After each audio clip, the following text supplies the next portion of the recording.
आज हम बात करते हैं भागवत गीता। भागवत गीता आप जैसा कि जानते हो काफी प्रचलित ग्रंथ है, जिसे कई लोग जीवन योग, कर्म, ध्यान योग, हठ योग, इन सब योग में उसका प्रयोग करते हैं। जिसकी जैसी फिलॉसफी होती है, जो जितना समझ पाता है वैसे भागवत गीता का प्रयोग करता है। आज हम भागवत गीता के बारे में ज्यादा चर्चा न करके चर्चा करेंगे कि गीता क्या है। गीता का शाब्दिक अर्थ होता है गीत या गायन। तो क्या जो भागवत गीता है वो गीत या गायन है? तो अगर हम इसके फिलॉसफी में जाए तो गीता का मतलब केवल गायन नहीं होता है। जब कोई संत या देवता या कह सकते हो कोई फिलॉसफर अपने पॉइंट ऑफ व्यू को किसी विशेष परिस्थिति के लिए अपनी फिलॉसफी को गायन के थ्रू या कह सकते हो श्लोकों के थ्रू रिप्रेजेंट करता है, तो उसे गीता कहा जाता है। जैसे अगर मैं उदाहरण दूं भागवत गीता का, तो भागवत गीता में श्री कृष्ण युद्ध क्षेत्र में जब अर्जुन को ले जाते हैं, जहां महाभारत का भीष्म पर्व में इसका एक्सप्लेनेशन मिलता है।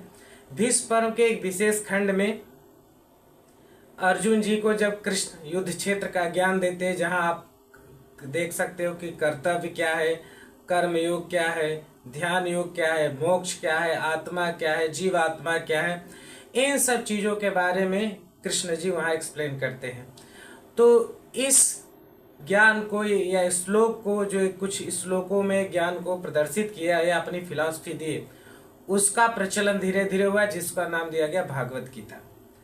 अब ऐसे ही कई ऋषि थे, जैसे अष्टवक्र, कुछ देवता जैसे अग्नि, ऐसे कई लोग थे या शिव जी भी थे, जो अलग अलग परिस्थितियों में अलग अलग ज्ञान को अपनी फिलॉसफी के थ्रू रिप्रेजेंट किए, जिससे कई प्रकार की गीता बनी।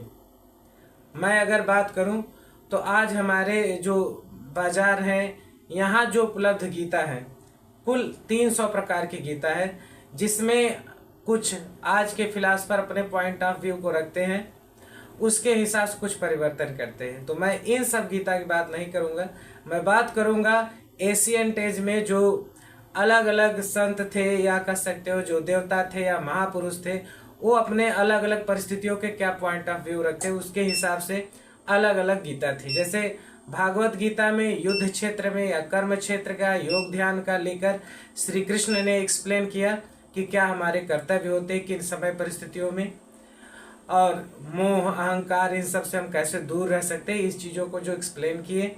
भीष्म पर्व में महाभारत के, उसको उनके संदेश को एक अलग पार्ट बनाया गया, जिसे हम भागवत गीता कहते हैं। ऐसे ही अष्टावक्र गीता है, जहाँ ऋषि अष्टवक्र अपने पॉइंट ऑफ व्यू फिलॉसफी को रखते हैं। ऐसे ही आपका अग्नि गीता है, जिसमें अग्निदेव अपने पॉइंट ऑफ व्यू को रखते हैं। तो अलग अलग समय परिस्थितियों में अपने पॉइंट ऑफ व्यू को देते गए, जिससे अलग अलग प्रकार की गीता का निर्माण हुआ। अभी तक जितना मेरा अध्ययन है या मैं जितना जान पाया हूँ, समझ पाया हूँ, 25 प्रकार की गीता उपलब्ध है, जो एक्चुअल में पहले के अलग अलग ऋषि अलग अलग समय परिस्थितियों या अलग अलग रिश्तों को निभाने का जो ज्ञान था, उस गीता में वो प्रदर्शित किए हैं। जैसे भागवत गीता में है योग ध्यान वगैरह ये सब चीजें। अष्टवक्र गीता में अगर बात किया जाए तो वहाँ ध्यान योग, जीवात्मा के साथ साथ राजा को कैसे राज्य करना चाहिए, राजनीति क्या होता है, इन सब चीज़ों का भी एक्सप्लेनेशन है। तो उम्मीद करता हूँ आप समझ पाए होंगे कि गीता केवल एक किताब नहीं, गीता एक फिलॉसफी है। अलग अलग समय परिस्थितियों के लिए हमारे जो ऋषिज थे या कह सकते जो देवता या महापुरुष थे, वो अलग अलग प्रकार की फिलॉसफी दिए, जिसके हिसाब से अलग अलग प्रकार की गीता बनी। सबसे ज्यादा प्रचलन में जो है भागवत गीता है, क्योंकि वही ज्यादातर लोग पढ़े, उसके बारे में जान पाए। ऐसा नहीं है कि भागवत गीता के अलावा जो गीता है उनमें ज्ञान नहीं हो, उनमें भी ज्ञान है अलग अलग समय परिस्थितियों का। तो अगर कभी आपको समय मिले तो एक बार जरूर, अगर नहीं पढ़ सकते तो सभी गीता के नाम, उद्देश्य, किन के बीच कौन किसको क्या ज्ञान दिया, ये जानने की कोशिश अवश्य करें। जय श्री राम।